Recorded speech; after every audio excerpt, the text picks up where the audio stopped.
Okay, Assalamualaikum dan salam sejahtera. Hari ini kita nak sentuh tentang tajuk reka bentuk elektrik. Jadi pada yang baru pertama kali tengok video cikgu, yang pertama cikgu, kalau boleh cikgu tak akan baca sesuatu dari dalam slide, cikgu akan terangkan apa yang berlaku. So kepada yang jenis suka membaca, untuk faham, kamu boleh pause video dan kamu boleh tengoklah apa yang ingin cuba disampaikan dalam bentuk perkataan. Dan juga cikgu juga lalukan sekiranya cikgu kamu ada nak komen apa-apa untuk sebarang pertanyaan. Okay, cikgu nak ucapkan terima kasih kepada yang membuat slide ini, sebab ini adalah hasil daripada cikgu rasa penyampaian cikgu. Cikgu ambil contoh beberapa cikgu-cikgu lain daripada sekolah-sekolah yang lain, dan ini cikgu rasa yang terbaiklah cikgu boleh sampaikan. Jadi kita terus kepada reka bentuk elektrik. So macam ni gambar ni menunjukkan gambar power lah. Elektrik kan. Okay.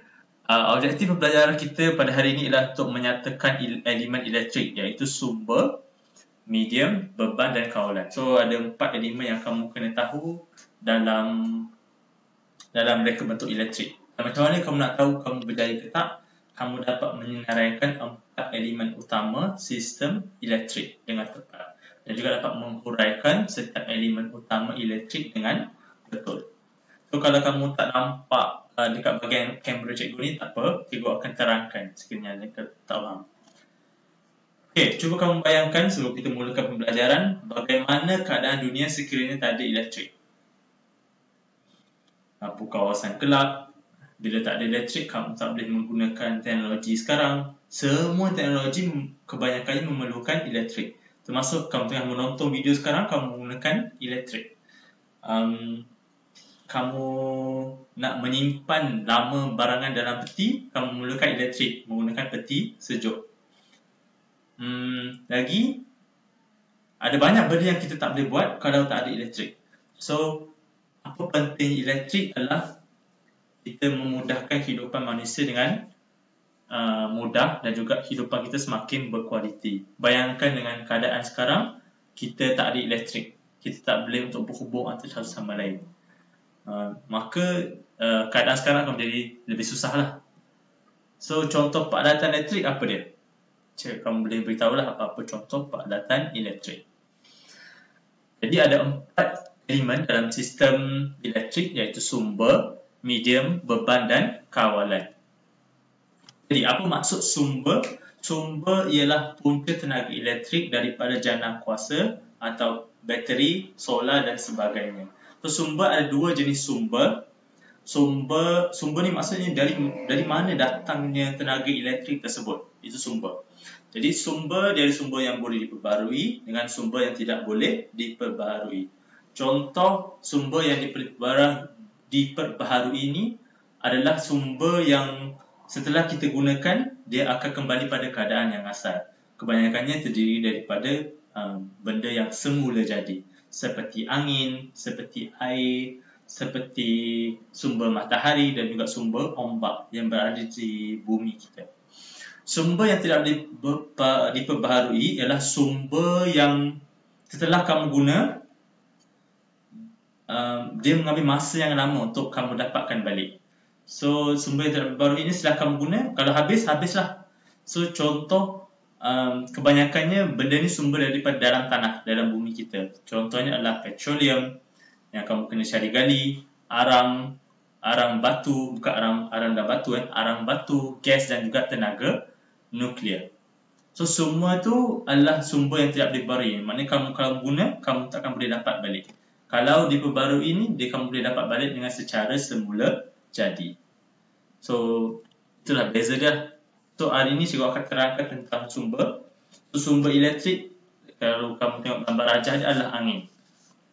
So macam mana tenaga angin dihasilkan ialah angin akan melalui kipas tersebut, dan kipas tu akan berpusing, dan apa yang berlaku ialah cikgu tunjuk ni. Apa yang berlaku ialah kalau kipas ni berpusing, dia akan menyebabkan turbin ataupun turbin di dalam kipas tu dia akan bergerak. Apabila turbin di dalam kipas tu bergerak, akan menghasilkan tenaga elektrik yang kamu boleh gunakan di rumah masing-masing. Itu cara ringkasnya, sebab kamu tak perlu untuk RBT, kamu tak perlu tahu macam mana proses dia. Cuma yang kamu kena tahu, ada sumber yang boleh diperbarui dan ada yang sumber yang tidak boleh diperbarui. Dan juga macam mana ia berlaku. Kalau macam mana dia berfungsi dan sebagainya. Seterusnya adalah tenaga ombak. Ini dia ambil daripada satu website berkenaan dengan macam mana tenaga ombak dia ambil. Ombak akan berlalu macam biasa, dia akan bergerak, dan apa yang berlaku ialah bacaan akan diambil. Bila benda ni bergerak, dia akan menggerakkan turbin di dalam ni. Turbin di dalam ni gerak, dia akan mengalir. Okey. Kemudian kita ada sumber hidroelektrik ataupun sumber elektrik dia adalah daripada air. So daripada dekat Malaysia ni banyak hidroelektrik lah. Sebabkan kita kaya dengan sumber air dan juga kita ada banyak ruang tanah untuk dibuat projek hidroelektrik, empangan hidroelektrik. Jadi cara ringkasnya cikgu boleh terangkan ialah air melalui daripada atas ke bawah. Sebab bila atas ke bawah, dia ada tenaga keupayaan. Dia menyebabkan air akan lalu lagi laju. So bila air yang lalu laju, dia akan masuk ke dalam turbin. Apa yang berlaku bila air lalu, turbin akan berputar. Turbin akan berputar. Bila turbin berputar, generator akan menghasilkan daripada tenaga pergerakan kepada tenaga elektrik. Jadi transformer ni fungsi dia nak naikkan tenaga voltan ataupun nak turunkan voltan. So seperti mana yang lalu, setelah elektrik ni lalulah ke pencawang elektrik, dia kamu tengok kat luar sana, dan juga terus pergi ke kediaman lah, tempat-tempat kamu yang guna elektrik sekarang. So ini adalah contoh empangan lah. Dan juga sumber elektrik dia adalah tenaga matahari. So ini dapat diterangkan melalui solar panel. So setengah rumah-rumah ni walaupun kos dia mahal, tapi dia sangat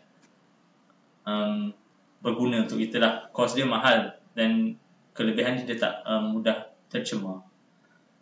So matahari dia kena kepada solar panel. Solar panel menyerap dan menghasilkan tenaga elektrik. So biasanya untuk solar panel di rumah digunakan untuk tenaga backup. Contohnya tak ada elektrik, so kita boleh guna solar panel.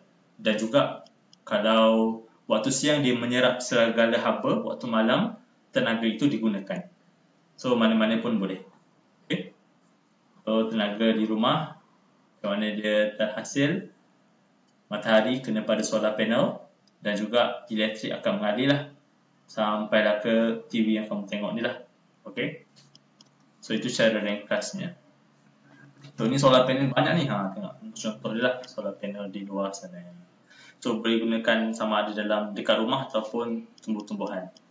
Dekat kamera highlight cikgu rasa ada banyak solar panel. So itu adalah sumber yang boleh diperbarui. Maksudnya sumber dia, hasil dia daripada semula jadi. So yang ni sumber yang tidak boleh diperbarui ni, kamu kena cari gali dia, baru kamu boleh dapat. Contohnya adalah petroleum. Petroleum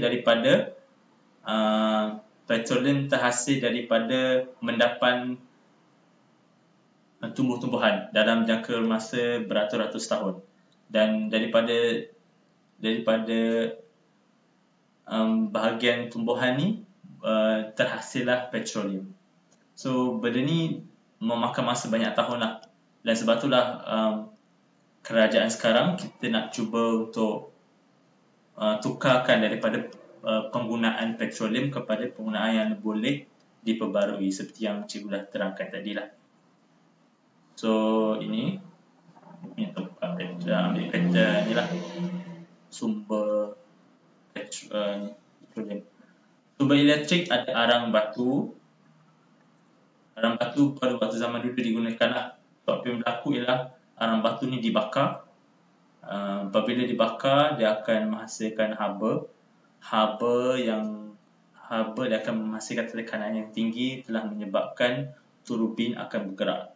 Apabila turbin bergerak, dia akan menghasilkan tenaga elektrik. Okey. Dan air ni akan sentiasa digunakan lah supaya dia sejuk balik dan juga boleh digunakan satu kitaran yang betul lah. Itu kita perlu terangkan lah. Okay, seterusnya kita masuk kepada tajuk medium. Kita berjumpa pada video yang seterusnya.